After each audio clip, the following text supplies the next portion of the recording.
আমি বলতে চাই যে ডক্টর ইউনূস বাংলাদেশের জন্য ভালো কিছু কামনা করতেছে, কিন্তু আগে যেই সরকার ছিল ওই সরকার যেই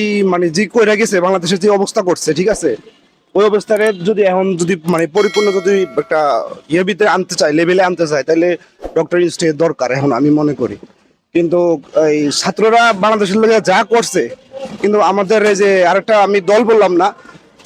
আওয়ামী লীগের পর একটা যে দল আছে ওই দল যা শুরু করছে ওর আওয়ামী লীগের চেয়ে অনেক বেশি খারাপ করতেছে। উনি তো ভালো কিছু করার জন্য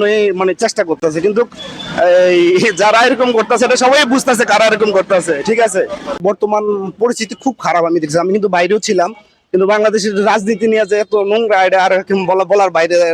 থাকে না আর কি, এই আর কি।